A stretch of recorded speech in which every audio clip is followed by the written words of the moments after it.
Hello everyone, welcome to Arun money Telugu and good evening. ఈ రోజు Sensex 1022 points పెరిగి 85,609 దగ్గర క్లోజ్ అయింది. నిఫ్టీ 320 పెరిగి 26,205 దగ్గర క్లోజ్ అయింది.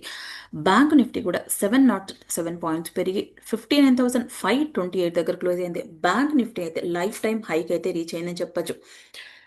అండ్ సెన్సెక్స్ అండ్ నిఫ్టీ కూడా లైఫ్ టైం హైకి వెళ్ళడానికి దగ్గరలోనే ఉన్నాయని అయితే తెలుస్తుంది. ఈ రోజు టోటల్గా మార్కెట్లో 4 lakh crore అయితే పెరిగిందని చెప్పొచ్చు. ఈ రోజు ఇండియన్ మార్కెట్లో అన్ని ఇండెక్సెస్ అయితే పాజిటివ్గానే ఉన్నాయి అండ్ విక్స్ అయితే బాగా తగ్గాయని చెప్పొచ్చు. ఈ రోజు అందరి పోర్ట్ఫోలియో స్టాక్స్ కూడా బెటర్గానే పర్ఫామ్ చేసి ఉండొచ్చు. Each and every sector indexes కూడా బాగా పర్ఫామ్ చేసింది మార్కెట్లో. లైక్ బ్యాంక్ కానీ అండ్ ఆటో సెక్టర్ కానీ రియాలిటీ ఇండెక్స్ అయితే బాగా పర్ఫామ్ చేసాయి. ఈరోజు మార్కెట్ ర్యాలీ అవ్వడానికి అయితే మార్కెట్లో వేరియస్ రీజన్స్ అయితే ఉన్నాయి ఇండియన్ మార్కెట్లో కానీ అండ్ ఆల్ ఓవర్ గ్లోబల్గా న్యూస్ కూడా. అండ్ ఆర్బీఐ వడ్డీ రేట్లు తగ్గిస్తుంది అనే న్యూస్ రావడం వల్ల ఈరోజు రియాలిటీ స్టాక్స్ కూడా బాగా పర్ఫామ్ చేశాయి. ఇండెక్సెస్ కూడా 3% పెరిగింది. రియాలిటీ ఇండెక్స్ కూడా, పబ్లిక్ సెక్టర్ బ్యాంక్స్ కూడా బాగా పెరిగింది. ఈ రోజు మార్కెట్ని హైకి తీసుకువెళ్ళడానికి అయితే హెచ్డిఎఫ్సి బ్యాంక్ అండ్ రిలయన్స్ అయితే బాగా కాంట్రిబ్యూట్ చేశాయని చెప్పొచ్చు. వాటితో పాటుగా బ్యాంక్ ఇండెక్స్ కూడా బాగా పర్ఫామ్ చేసింది. నిఫ్టీ ఆటో కూడా 2% పెరిగిందని చెప్పొచ్చు. And Nifty mid and small cap each and every సెక్టార్లో కూడా బాగా పర్ఫామ్ చేశాయి. ఈరోజు స్టీల్ సెక్టార్ సంబంధించినటువంటి స్టాక్స్ కూడా బాగా పర్ఫామ్ చేశాయి. ఈరోజు మెటల్ ఇండెక్స్ అయితే 2% పెరిగింది. స్టీల్ సెక్టార్లో ఉన్నటువంటి అన్ని స్టాక్స్ కూడా 5%గా పర్ఫామ్ చేశాయి. ఈరోజు సెయిల్ కానీ జేఎస్డబ్ల్యూ కానీ and Hind copper and NALCO లాంటి కంపెనీస్ బాగా పర్ఫామ్ చేశాయి.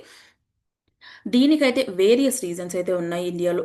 సేఫ్ గార్డ్ డ్యూటీ November 6కి అయితే క్లోజ్ అయిపోయింది. దాన్ని అడిషనల్గా ఇంపోజ్ చేయాలనుకుంటుంది Indian government. Safeguard duty అంటే ఇండియన్ కంపెనీస్ని ప్రొటెక్ట్ చేయడానికి ఫారెన్ నుంచి ఇంపోర్ట్ చేసుకునే స్టీల్ ప్రోడక్ట్స్ పైన విధిస్తుంది ఇండియన్ గవర్నమెంట్.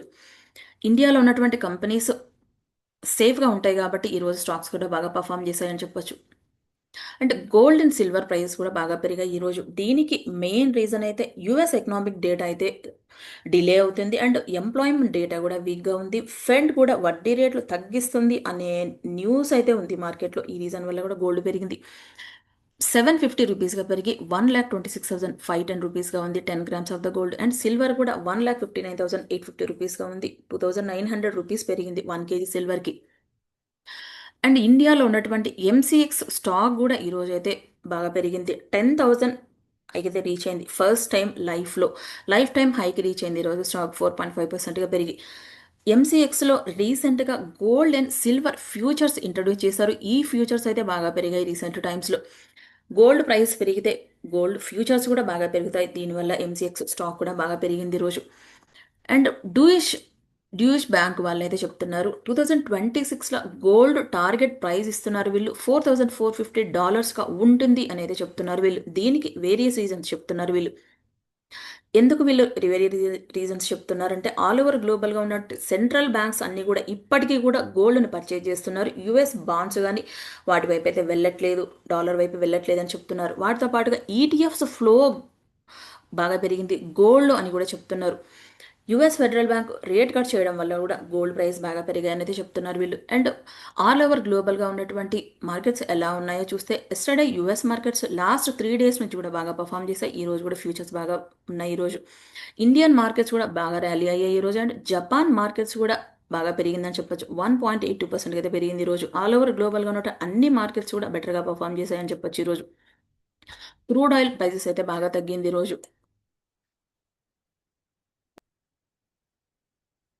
ఈ రోజు ఎఫ్ఐఎస్ డిఏఎస్ యాక్టివిటీ ఎలా ఉందో చూస్తే ఎఫ్ఐఎస్ బయింగ్ సైడే ఉన్నారు అండ్ డిఏఎస్ కూడా బయింగ్ సైడే ఉన్నారు ఇండియన్ మార్కెట్లో. యుఎస్ ఫెడ్ రేట్లు వడ్డీ రేట్లు తగ్గిస్తే అక్కడ పీపుల్ లోన్ తీసుకొని లైక్ గ్రోయింగ్ మార్కెట్స్ ఏవైతే ఉంటాయి లైక్ ఇండియా కానీ చైనా కానీ ఈ కంట్రీస్లో ఇన్వెస్ట్మెంట్ పెట్టడానికి అయితే ఇంట్రెస్ట్ చూపిస్తారు. యుఎస్లో తక్కువ లోన్ తక్కువ అమౌంట్కి ఇంట్రెస్ట్కి తక్కువ తీసుకొని ఇక్కడైతే హై రిటర్న్స్ అయితే గెయిన్ చేస్తారు వాళ్ళు. ఈ రీజన్ వల్ల ఇండియా మార్కెట్స్ కూడా ఈరోజు అయితే పాజిటివ్గా ఉన్నాయని చెప్పొచ్చు.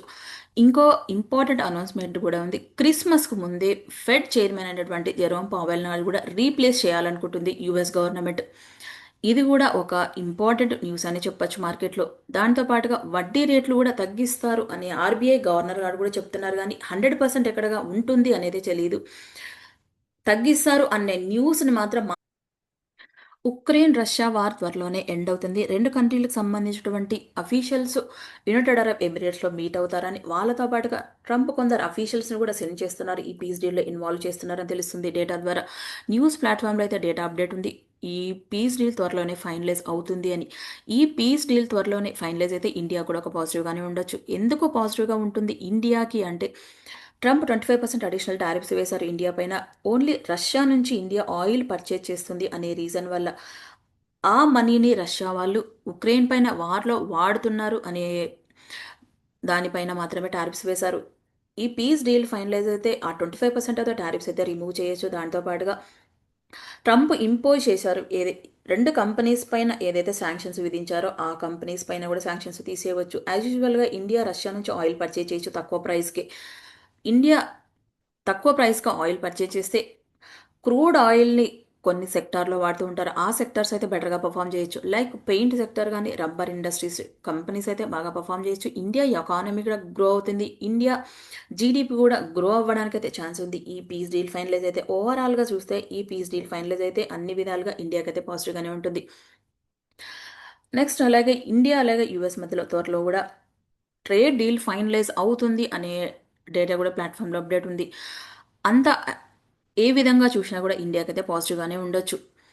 యూఎస్ నుంచి అలాగే చైనా వీళ్ళిద్దరి మధ్యలో గూడా కొన్ని డీల్స్ అయితే జరిగాయి. చైనా వాళ్ళు యూఎస్ నుంచి $300 మిలియన్ ఆఫ్ ద సోయాబీన్‌ని పర్చేజ్ జేయడానికి యాక్సెప్ట్ జేసినట్టుగా తెలుస్తుంది. దానితో పాటుగా యూఎస్ ప్రెసిడెంట్ అయినటువంటి ట్రంప్ ఎన్విడియా చిప్స్‌ని చైనాకి సెల్ చేయడానికి కూడా యాక్సెప్ట్ చేసినట్టుగా తెలుస్తుంది. ఈ రీజన్ వల్ల గూడా మార్కెట్స్ పాజిటివ్‌గా తీసుకొని ఈ రోజైతే ర్యాలీ అయ్యాయని తెలుస్తుంది.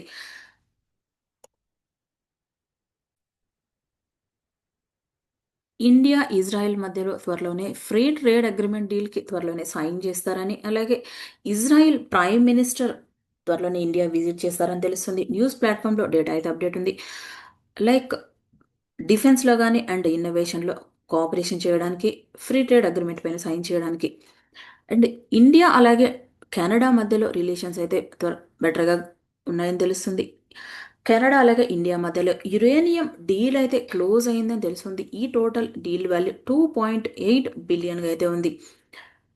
యురేనియం అయితే కెనడా నుంచి ఇంపోర్ట్ చేసుకోవడానికి ఇండియా యాక్సెప్ట్ చేసినట్టుగా అండ్ కెనడా వాళ్ళు కూడా యాక్సెప్ట్ చేసినట్టుగా తెలుస్తుంది డీల్‌లో. ఇది ఇండియాకైతే ఒక పాజిటివ్‌గానే ఉండొచ్చు. కెనడా అలాగే ఇండియా రిలేషన్స్ డెవలప్ అవ్వడానికి ఫ్యూచర్‌లో ఇంకా గ్రో అవ్వడానికి. ఇండియా అండ్ జార్జియా గూడా సిల్క్ అండ్ టెక్స్‌టైల్ కొలాబరేషన్‌లో గూడా పార్ట్నర్‌షిప్ అవ్వాలనుకుంటున్నారు. లైక్ టెక్స్‌టైల్ మినిస్ట్రీ అయితే జార్జియాని విజిట్ చేస్తున్నారు. ఈ 2 కంట్రీస్ మధ్యలో టెక్స్‌టైల్‌లో joint venture and research collaboration జరిగి త్వరలోనే అగ్రీమెంట్ పైనైతే సైన్ చేయొచ్చు అనైతే తెలుస్తుంది. ఇండియన్ క్యాబినెట్ రేర్ ఎర్త్ మెటల్‌ని ఎక్స్‌ప్లోర్ చేయడానికైతే స్కీమ్ క్లియర్ చేసింది. ఈ టోటల్ స్కీమ్‌లో 7,300 crore of the amount allocate చేసింది ఇండియన్ గవర్నమెంట్. ఆల్రెడీ ఉన్నటువంటి కంపెనీస్‌కి దాంతో పాటుగా కొత్తగా కంపెనీస్ ఏవైతే ఇంట్రెస్ట్ చూపిస్తున్నారో ఎక్స్‌ప్లోరేషన్ చేయడానికి రేర్ ఎర్త్ మెటల్ సెగ్మెంట్‌లో ఆ కంపెనీస్ కూడా ఈ స్కీమ్ అయితే వర్తిస్తుంది అని చెప్పొచ్చు. కొత్త వాళ్ళు ఎవరు ఇంట్రెస్ట్ చూపిస్తున్నారో చూస్తే లైక్ భారత్ ఫోర్జ్ గాని, సోనా కామ్‌స్టార్ గాని, జేఎస్‌డబ్ల్యూ వాళ్ళైతే కొత్తగా ఎంటర్ అవ్వాలనుకుంటున్నారు. రేర్ ఎర్త్ మెటల్‌ని ఎక్స్‌ప్లోరేషన్ చేసే సెగ్మెంట్‌లో ఆల్రెడీ ఉన్నటువంటి కంపెనీస్ ఈరోజు చూస్తే గుజరాత్ మినరల్ డెవలప్‌మెంట్ కార్పొరేషన్ గాని and national mineral development corporation లాంటి కంపెనీస్ అయితే స్టాక్స్ ఈరోజైతే బెటర్‌గా పెర్ఫార్మ్ చేశాయి. ఈ స్కీమ్ ఇంట్రొడ్యూస్ చేయడం వల్ల. ఇది ఆల్రెడీ ఉన్నటువంటి కంపెనీస్‌కైతే ఒక పాజిటివ్‌గానే ఉండొచ్చని చెప్పొచ్చు. నెక్స్ట్ ఫ్రెంచ్ ఏరోస్పేస్ కంపెనీ అయినటువంటి సాఫ్రాన్ కంపెనీ వాళ్ళు ఇండియన్ హైదరాబాద్‌లో అయితే వీళ్ళ సెంటర్‌ని ఓపెన్ చేశారు. ఆల్ ఓవర్ గ్లోబల్‌గా ఉన్నటువంటి లీప్ ఇంజిన్స్‌ని మెయింటెనెన్స్, రిపేర్, ఓవర్‌హాల్ సౌకర్యాన్ని అయితే ప్రొవైడ్ చేయడానికి గాను ఈ కంపెనీని ప్రైమ్ మినిస్టర్ నరేంద్ర మోడీ గారైతే విర్చువల్‌గా స్టార్ట్ చేశారు. ఈ కంపెనీ ఇండియాలో పెట్టడం అయితే ఒక పాజిటివ్‌గా ఉండొచ్చు. ఈ కంపెనీ వాళ్ళు లీప్ ఇంజిన్స్ అంటే లీడింగ్ ఎడ్జ్ ఏవియేషన్ ప్రొపల్షన్ ఇంజిన్స్‌నైతే మెయింటెనెన్స్, రిపేర్, ఓవర్‌హౌల్ చేస్తూ ఉంటారు. ఈ కంపెనీలో ఎక్కువగా ఎయిర్‌బస్ ఏ320 అండ్ బోయింగ్ 737 లాంటి ఎయిర్ క్రాఫ్ట్‌నైతే వీళ్ళైతే రిపేర్ చేస్తూ ఉంటారు. ఇది ఇండియాలో పెట్టడం అయితే ఎంప్లాయ్‌మెంట్ అయితే జనరేట్ అవుతుందని చెప్తున్నారు. ఇండియాలో ఉన్నటువంటి ఏవియేషన్ ఇండస్ట్రీ కూడా ఫర్దర్‌గా కాస్ట్ కటింగ్ అయితే ఉంటుంది ఇండియాలోనే ఈ సెంటర్ పెట్టడం వల్ల. ఇది ఏవియేషన్ ఇండస్ట్రీకి అయితే ఒక పాజిటివ్గానే ఉండొచ్చు. నెక్స్ట్ పేస్ డిజిటెక్ కంపెనీకి ఒక ఆర్డర్ వచ్చింది. 199 క్రోర్ వర్త్ చేసి ఆర్డర్ వచ్చింది. వీళ్ళు బ్యాటరీ ఎనర్జీ స్టోరేజ్ సిస్టమ్ని సప్లై చేయడానికి వీళ్ళకి ఎక్కడి నుంచి ఆర్డర్ వచ్చిందో చూస్తే Bihar state power generation company limited నుంచి అయితే వీళ్ళకైతే ఆర్డర్ వచ్చింది. ఈ కంపెనీ వాళ్ళు మార్చ్ 2026కి అయితే కంప్లీట్ చేస్తారు సప్లై చేయడం బ్యాటరీ ఎనర్జీ స్టోరేజ్ సిస్టమ్ని. ఈ కంపెనీకి ఈ ఆర్డర్ రావడం అయితే పాజిటివ్గానే ఉండొచ్చు. అంటే ఈ కంపెనీకి ఎల్ఎన్టీ కంపెనీ డెవలప్ చేస్తుంది బీహార్లో స్టేట్ పవర్ జనరేషన్ కంపెనీలో. వీళ్ళకి ఎల్ఎన్టీ దగ్గర నుంచి కూడా ఆర్డర్ వచ్చింది. నెక్స్ట్ ఎస్ఎంఎస్ ఫార్మా కంపెనీకి ఒక అప్డేట్ ఉంది. ఈ కంపెనీకి యుఎస్ఎఫ్డిఏ నుంచి ఒక అప్రూవల్ వచ్చింది. రీఫార్ములేటెడ్ రానిటైడిన్ టాబ్లెట్ని యూఎస్లో సెల్ చేయడానికి వీళ్ళకి 5 ఇయర్స్ తర్వాత ఈ అప్రూవల్ వచ్చిందని చెప్పొచ్చు. 2020లో ఈ కంపెనీని బ్యాన్ చేశారు యూఎస్లో. క్వాలిటీ ఇష్యూ ఉండడం వల్ల ఈ టాబ్లెట్ని ఎక్కువగా heart burn, acid reflex and gastric ulcers లాంటి ట్రీట్మెంట్లు అయితే వాడతారు. ఈ కంపెనీకి యుఎస్ఎఫ్డిఏ నుంచి అప్రూవల్ రావడం వల్ల స్టాక్ ఈరోజు 18% అయితే పెరిగింది మార్నింగ్ సెషన్లో. నెక్స్ట్ జైడస్ లైఫ్ సైన్సెస్ వాళ్ళు ఒక ఎక్స్క్లూజివ్ అగ్రిమెంట్లోకి ఎంటర్ అయ్యారు. వీళ్ళు యూఎస్లో ఎక్స్క్లూజివ్గా లైసెన్స్ అండ్ కమర్షియలైజేషన్ అగ్రిమెంట్లోకి ఎంటర్ అయ్యారు. వీళ్ళు యుఎస్కి సంబంధించినటువంటి ఆర్కే ఫార్మా వాళ్ళతో టైఅప్ అయి ఆంకాలజీ సపోర్టివ్ కేర్ ప్రోడక్ట్ని మ్యానుఫ్యాక్చరింగ్ చేసి సెల్ చేయడానికి జైడస్ లైఫ్ సైన్సెస్ ఈ కంపెనీ ప్రోడక్ట్ డెవలప్మెంట్ దగ్గర నుంచి సబ్మిషన్ కమర్షియల్ అన్ని పర్మిషన్స్ అయితే ఈ కంపెనీ తీసుకుంటే ఆర్కే ఫార్మా వాళ్ళు ఓన్లీ మ్యానుఫ్యాక్చరింగ్ చేసి సప్లై అయితే చేస్తూ ఉంటారు ఆల్ ఓవర్ యూఎస్గా. వీళ్ళు ఈ అగ్రిమెంట్లోకి రావడం వల్ల స్టాక్ పెరిగింది 2%గా. నెక్స్ట్ జయంత్ ఇన్ఫ్రాటెక్ కంపెనీకి ఒక అప్డేట్ ఉంది. ఈ కంపెనీకి 161 క్రోర్ వర్త్ చేసే ఆర్డర్ వచ్చింది కొంకన్ రైల్వే కార్పొరేషన్ లిమిటెడ్ దగ్గర నుంచి. ఈ కాంట్రాక్ట్లో వీళ్ళు డిజైన్, సప్లై, టెస్టింగ్, కమిషనింగ్ చేస్తారు. ఆల్రెడీ 125 కిలోవాట్స్ ఆఫ్ ట్రాన్సాక్షన్ సిస్టమ్ని 225 కిలోవాట్స్ ట్రాక్షన్ సిస్టమ్గా అయితే డెవలప్ చేస్తారు వీళ్ళు. ఈ ప్రాజెక్ట్ని వీళ్ళు జనవరి 23, 2027 వరకు అయితే ఫినిష్ చేస్తారు. ఈ company total market cap 80 crore ఉంటే ఈ కంపెనీకి వచ్చిన ఆర్డర్ మాత్రం 162 క్రోర్గా ఉంది. ఈ ఆర్డర్ రావడం వల్ల కంపెనీ ఆర్డర్ బుక్ అయితే గ్రో అయింది. స్టాక్ కూడా 5% పెరిగింది. ఈ కంపెనీ ఫ్యూచర్లో కూడా బెటర్గా గ్రో అవ్వడానికి అయితే ఛాన్స్ ఉంది. నెక్స్ట్ అట్లాంటా ఎలక్ట్రికల్ కంపెనీ వాళ్ళు ఒక ఆర్డర్ విన్ అయ్యారు. 298 క్రోర్ వర్త్ చేసి ఆర్డర్ విన్ అయ్యారు. వీళ్ళు Gujarat energy transmission corporation limited నుంచి అయితే విన్ అయ్యారు. ఈ కాంట్రాక్ట్లో వీళ్ళు ఏం చేస్తారంటే 25 హై కెపాసిటీ ట్రాన్స్ఫార్మర్స్ని సప్లై చేస్తారు గుజరాత్ ఎనర్జీ కార్పొరేషన్ లిమిటెడ్కి. ఈ కంపెనీ టోటల్ మార్కెట్ క్యాప్ కూడా 7,395 క్రోర్గా ఉంది. ఈ ఆర్డర్ రావడం వల్ల స్టాక్ కూడా పెరిగింది రోజు. నెక్స్ట్ థర్మిక్స్ కంపెనీ ఒక ఆర్డర్ విన్ అయ్యారు నైజీరియా దగ్గర నుంచి. 580 క్రోర్ వర్త్ చేసే ఆర్డర్ డాంగోట్ ఇండస్ట్రీస్ నుంచి వీళ్ళు ఆర్డర్ విన్ అయ్యారు. ఈ ఆర్డర్లో వీళ్ళు ఏం చేస్తారంటే యూటిలిటీ బాయిలర్స్ని సప్లై చేస్తారు. రిఫైనరీ అండ్ పెట్రోకెమికల్ సెగ్మెంట్లో వాడే బాయిలర్స్ని. ఈ కంపెనీకి ఈ ఆర్డర్ రావడం వల్ల స్టాక్ అయితే పెరిగింది రోజు. నెక్స్ట్ భారత్ ఎయిర్టెల్ కంపెనీ లేదా ఒక బ్లాక్ డీల్ జరిగింది. ఆ కంపెనీ ప్రమోటర్స్ 0.56% ఆఫ్ ద వాటాని సెల్ చేశారు. టోటల్ డీల్ 7,193 క్రోర్గా ఉంది. వీళ్ళు ఒక షేర్ని సెల్ చేసిన ప్రైస్ 2,096 రూపీస్గా ఉంటే 3% డిస్కౌంట్లో సెల్ చేశారు ప్రజెంట్ కొన్న వాల్యూతో. వీళ్ళు ఈ బ్లాక్ డీల్ జరగడం వల్ల స్టాక్ అయితే తగ్గింది రోజు 1.5%గా. ఈ బ్లాక్ డీల్ జరిగిన తర్వాత కూడా ఇంకా స్టాక్ పెరుగుతుంది అనే హోప్ అయితే ఉంది మార్కెట్లో. బ్రోకరేజ్ వాళ్ళు కూడా అప్గ్రేడ్ అయితే ఇస్తున్నారు ఎయిర్టెల్ స్టాక్ ఇంకా పెరుగుతుంది అని. ఈ వీడియో కనుక మీకు నచ్చినట్టయితే లైక్ చేయండి, షేర్ చేయండి, కామెంట్ చేయండి, ఛానల్ని సబ్స్క్రైబ్ చేయండి. Thank you.